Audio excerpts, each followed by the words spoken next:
In this video, I'm talking all about Hendricks Gin. We're going to be tasting it, we're going to be reviewing it, I'm going to be telling you about its history, and then we're going to be tasting it with these 12 different tonic waters. So if you like the sound of that, then stay tuned. Hey gin fans, I'm Steve the Barman and thank you for watching my gin channel on YouTube. This channel at the moment is all about gin. The main purpose of this videos is to solve the problem of what tonic water works best with what gin. So the whole premise of this channel, we're taking gins, we're reviewing them, and then we're rolling them out with 12 different tonic waters to see what works best, helping you get the perfect serves at home. So if you like the sound of that, then what I'd love you to do is hit that subscribe button, and if you want to go one step further, ring the little bell as well, because the bell gives you notifications every time I upload a new video.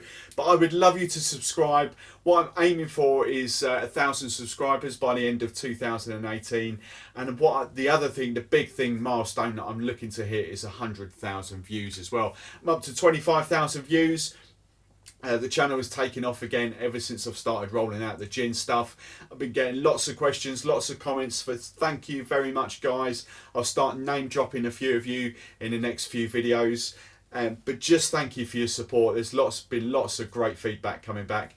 The other thing that we're doing on this channel as well, I've got lots of interviews to come that were filmed at the recent Imbibe, the bar show for us bartenders and industry professionals. So I've got lots of interviews with brand owners, with distillers, telling you all about their gins.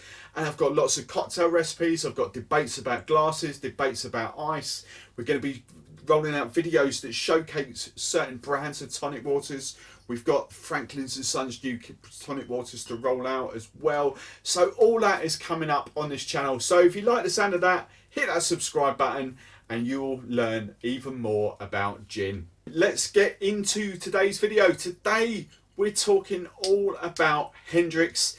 This, for me, is the gin that started it all. Bearing in mind when I came into the industry about 1995, this was one of the first different gins that kind of changed the landscape for us as bartenders way back then. It didn't get launched till 2001. Despite the confusion on the bottle, actually, the bottle says established 1886, and I'll tell you why that says that in a second. So, as I say, Hendricks is the one that kind of changed the landscape for us. Up until that point, all we had in our bars were the likes of Gordon's, Bombay, Tanqueray, own brand gin. That's all we really had. Very straightforward, juniper-led, classic London dry gins. This one came along and completely changed that for us. However, the only problem is it took an age for it to really take off. Now, I always tell this story simply because way back in 2001 when this launched, we didn't have YouTube, we didn't have Facebook or Twitter or anything like that really to get the message out to what this actually was. For us bartenders, all we really knew that was a different gin in a black bottle, so it obviously looks a bit more expensive. We had no idea really of the botanicals and the distillation process. We had no idea of what to tell our customers unless we really tried it. And mixologists weren't a huge thing back then either, so we had very little knowledge and very little education about these gins coming out around about that time. But let me tell you about it. 1886 is what I've mentioned. No, Hendricks wasn't invented then. Hendricks was invented in 2001. 1886 is the year that the distillery was founded and the owners of Hendricks, which is William Grant and Sons. For you guys, you might know them better as a whiskey distillery. Yes, of course they are.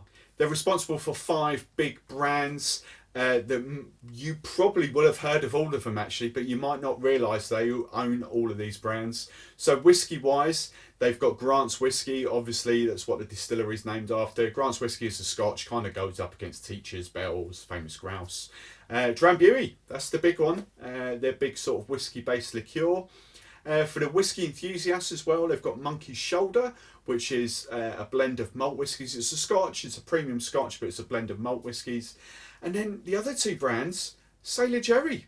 They are responsible for Sailor Jerry and obviously Hendricks, this amazing, cracking gin. Let me tell you the story about how Hendricks came about. Now, It's a very short and sweet story. The guys at William Grant and Sons wanted to distill their own gin. They wanted to bring a gin to market, something very different. This gin, very simply, inspired by the English afternoon tea tradition. For some of you, you may already know that one of the big flavours in this is cucumber. This came about because of cucumber sandwiches, new afternoon teas with the crust cut off. That's as simple as that. That's where the idea came from. They wanted to bring a gin out that kind of made us all feel, when we're drinking gin and tonic, it made us all feel about afternoon tea. It took them 21 attempts to perfect the recipe and perfect the process of distilling this gin. And it's got a very quirky process as well, because it uses 2 stills, and these 2 stills produce 2 very different liquids. The first still, you've got all the botanicals that are macerated in there for 24 hours before distillation, so you've got the big bold flavours that come from that. And then you've got the second still, which actually then distills that neutral spirit again, but the botanicals are then vapour infused, a bit like Bombay, where they've got the nets of the botanicals halfway up the column, so that gathers a much more delicate flavour from the botanicals. And after a 12-hour distillation process of both stills, then in true whisky fashion, those 2 liquids are then blended together to create the perfect gin, and right at the end of that, the 2 magic ingredients are then added. Now let me talk you through the botanicals that go into this gin. The first 4 are pretty standard to most gins. We're heavy on the juniper, we've got coriander, we've got angelica root, and we've got orris. Then we've got our citrus going in there as well. We've got orange peel and we've got lemon peel. Then we've got the cubeb berries and we've got grains of paradise. So that makes up 8 of the botanicals. The final 4 botanicals are quite quirky too. We've got chamomile, we've got caraway seeds, we've got elderflower, and we've got yarrow. So they're the 12 botanicals that go into making this gin. So as I said, those 12 in the first still go into the neutral spirit, get macerated and then distilled, and it collects all the big bold flavours from that. And then they go into the second still, where it's kind of vapour infused and they're collecting a much more delicate aroma there. So you've got those 2 liquids that then get blended together to create the finished gin. However, it's not quite finished yet, because most of you will know this as a cucumber and rose petal gin. And as you might have gathered, I've not mentioned those 2 botanicals at all. That, I mean, it would be very hard to, I'd imagine, it'd be very hard to distill an actual cucumber to get the flavours from that. So what they actually do, they take those 12 botanicals, they've got the neutral spirit, they've got the finished, after blended, their finished gin. What they do is then add essence of cucumber and essence of rose petal into the neutral spirit, and then it's cut down to 41.4% ABV. So the cucumber and rose petals, they're not botanicals as such, it's an essence that's added to it, and that gives it that rather lovely taste. And talking of taste, that time we had a little sip in it. So we've got our large gin balloon. Hope you've all got these so far. We've got our lovely chunky ice cube. I keep banging on about these chunky ice cubes. Get yourselves one of them big 5cm ice cube trays. Brilliant, off Amazon. There's links in the show notes to where you can get that from. I'm just going to pour a little bit of Hendricks in there. Not much, don't need much, just to try it. And this is the best way to taste any gin when you go to your pub or bar. Just get them to pour the gin over the ice, swill it around. Don't let the bartenders put the tonic in, and then you should be able to A, get the aromas, and then B, taste it. So smelling it on the nose, you get a very, very subtle hint of cucumber, obviously of the rose petals as well, but lots of big juniper flavours actually. Most people wouldn't expect that from this gin, but you do get rather a lot of juniper coming through. And on the mouth, it's nothing offensive in there at all. Really kind of floral. When you taste it, actually you don't get the juniper at all for me.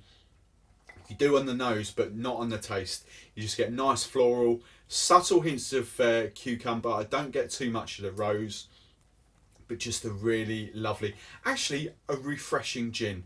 And that's what it tastes like. Let's see, because you're not going to drink Hendricks neat. It's a good martini gin. Works quite well with that, and quirky then. But what you're going to do, you're going to mix it with tonic water. As always, you might see some different brands up here this time and some different focus. As I mentioned earlier, I was recently down at Imbibe, the bar show for us guys. Big heavy emphasis on Schweppes 1783 range and Franklin's and Sons. They were down there in force. Got to chat to those guys quite a lot. Try the tonics, try the new tonics. They are some great products. So going forward, I'm not going to be just sticking to those tonic waters, but I'm going to put a lot of emphasis on the core range that you can get from your normal supermarkets, because I think, and the comments that I've had from you guys over the last few videos as well, I've been showcasing a lot of tonic waters that you can't get hold of very easily and don't want to. You just want to grab them on your sort of weekly supermarket shop. So I'm sticking to the big brands if I can, and just go from there. First up, let's put that away. As always, as I keep mentioning here, this is an experiment. So what we've got in each of these tasting glasses, we've got 5 ml of gin. And for the couple of you who asked, how do I measure 5 ml? I've got one of these little syringes, 5 ml. So I measured that out perfectly. This is experiment conditions, so we have to do that. So I've got 5 ml of gin going in each one of these glasses, and then 15 ml of tonic water, making a 1:3 ratio. That is my perfect ratio. I've had feedback from some of you like 1:2. Not many of you have actually come back to me and said, yeah, we do 1:6, 1:7. You're all actually 1:2, 1:3, which is brilliant. Well done, because that's the best way of tasting gins. So let's get on, let's try them. First up, this is normal Schweppes. Schweppes, the creator of bubbles. I forgot about their whole marketing thing. I'm so obsessed with Fever Tree and their marketing line of 3/4 of your drink is the mix, so why compromise? We completely forgot that Schweppes is the creator of bubbles. And even when I've just opened these tonic waters, you can see it's completely passed me by for some unknown reason. You can see that the bubbles, the effervescence on the Schweppes drinks are much more lively than the Fever Tree and other brands, and that's where you get the flavours and the aromas from. It's from the bubbles. So anyway, let's see what they taste like. So this is Schweppes.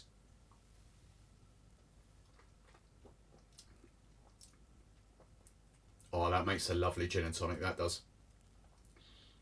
Really nice. Works exceptionally well. And that's the first one.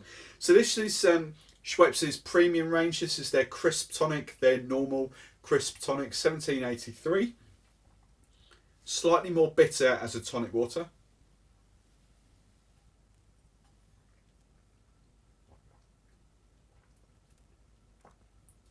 Oh, again, that's a tough call between those two. Two very different flavours.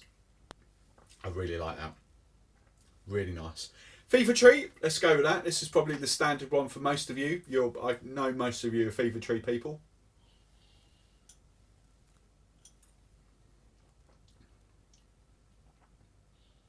Ooh, interesting.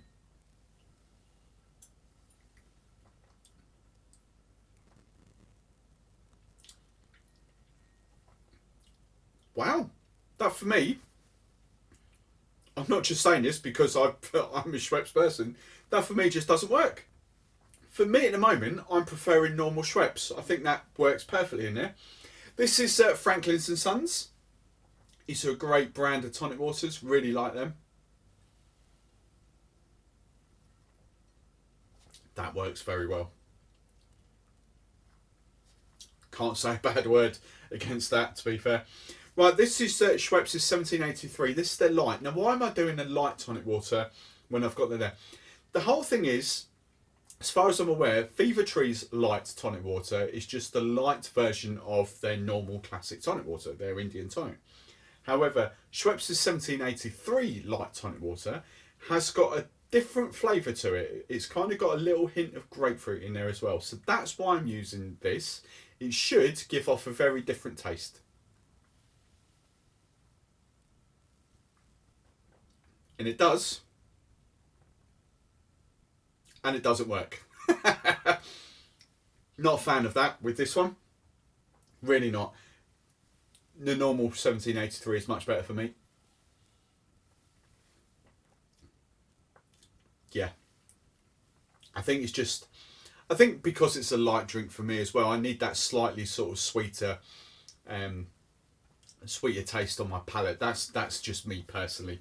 Might work for some of you. For me, it doesn't.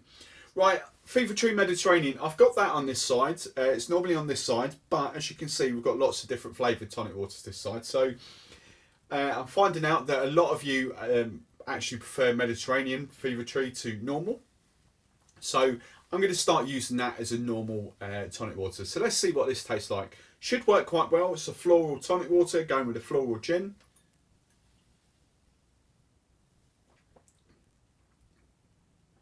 Oh yeah. Oh, that works exceptionally well.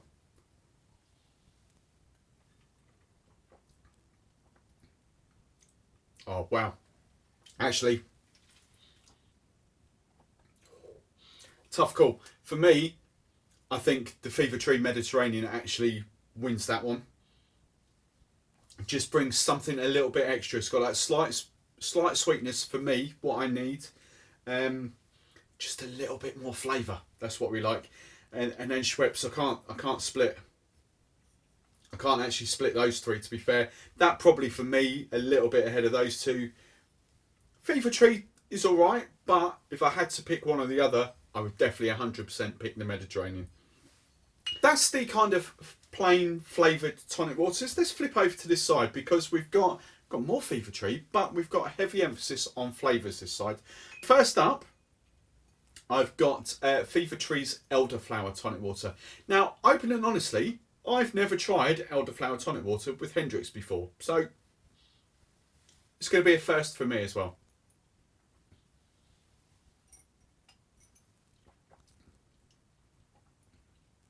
That is a very nice drink. Like that a lot. That's really nice. Now this is, I'm not going to tell you too much about this because I'm going to do another video on this whole range, but Franklin's and Sons, last week at Imbibe, Franklin's and Sons launched their brand new Epicurean range. We've got 4 different tonic waters. So they've got their normal tonic water there. We've got 4 different tonic waters. This one's an elderflower and cucumber tonic water. We've got rhubarb and hibiscus. We've got elderflower and, no, that's the elderflower one. We've got pink grapefruit and bergamot. And we've got the one that I thought was a bit weird, rosemary and black olive. Actually blooming lovely. My favourite one out of those 4, which surprised me because I genuinely wouldn't have touched it. No, I don't want that. Lovely, absolutely lovely. So I'm going to do a whole video on that. But this one, elderflower with a hint of cucumber. See what it works. Oh, wow. So the whole purpose of that is because it's a cucumber gin. That's the whole purpose. Because you've got the slight hint of cucumber in there as well, that creates the cucumber flavour, which you don't really get with the gin and tonic with those. Really like that. That might sound stupid, but what you get with those is just a really normal, nice gin and tonic. What you get with that is a cucumber. Really like that. Now this is double Dutch. This is my normal serve actually out on bars and events. Why I do that. Technically not a tonic water. This is more of a soda water, but it's cucumber and watermelon. Now I know that I love this. I don't need to really try this, but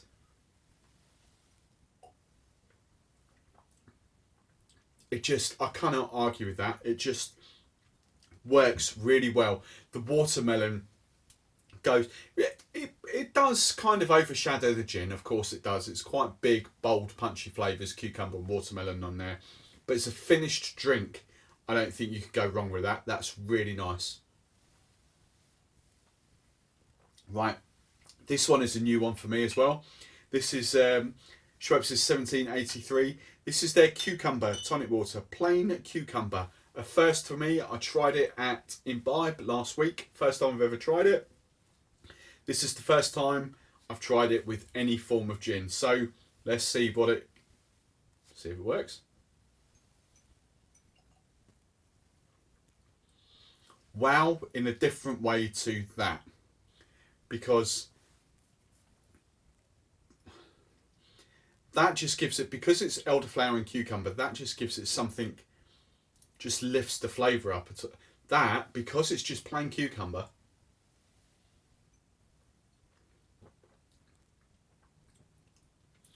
I can tell a lot of you at home will love that. That's really nice. Oh, that's really nice actually. Next up is Lamb and What. Again, a plain cucumber tonic water. I've got bottles. I haven't got too many. I don't really use them on events, more for stuff like this. So never really tried it with Hendricks. First time.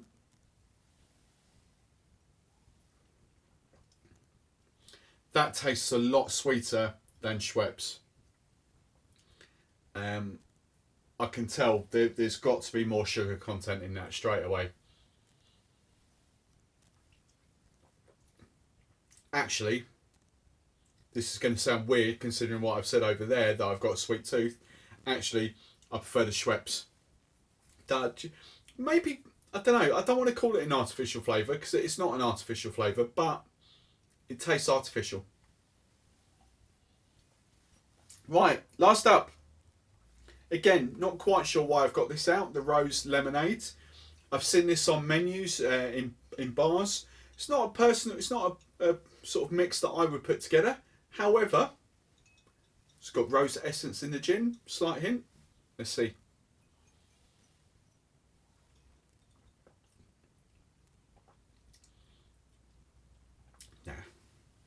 Nah, why would you do that?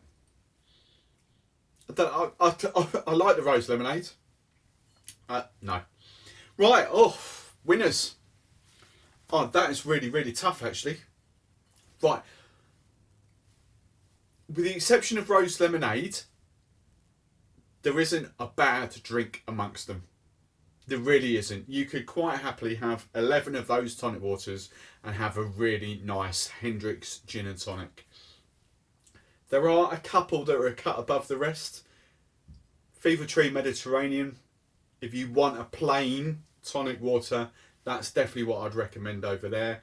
If you can't get, you can get hold of that. You get that in any supermarket. I was going to say if you can't get hold of that, then any of those three. I think Fever Tree, normal Fever Tree. Yeah. No, it's just not doing it for me. It's really not. So the two Schweppes, the Fever Tree Mediterranean, brilliant on this side. On this side, do you know what? I might actually change my serve. I'm sorry, Double Dutch. But considering I go through 2 or 3 bottles of this a week and a good case of 24 of that a week, I might have to change my serve. And I can't decide between those two. The Franklin's and Sons Elderflower and Cucumber, or the Schweppes 1783 plain cucumber. I can't split them. Two very different flavours. I've got an idea that actually might work with something else. So if I'm going to go out on the bars with events, my 2 recommended serves are going to be those 2. That's what I'm going to use. Schweppes 1783 cucumber, Fever Tree Mediterranean. That's what I'm going to use on my events from now on. Lovely jubbly. Thank you so much for watching this video. If you'd love to see more of this gin stuff, then please hit that subscribe button that's popping up just there. If you want to watch more of the videos from this playlist, more gin stuff, that's the button up there. And if you want to see my latest video that I've just released, that's that one right there. I'll catch you soon.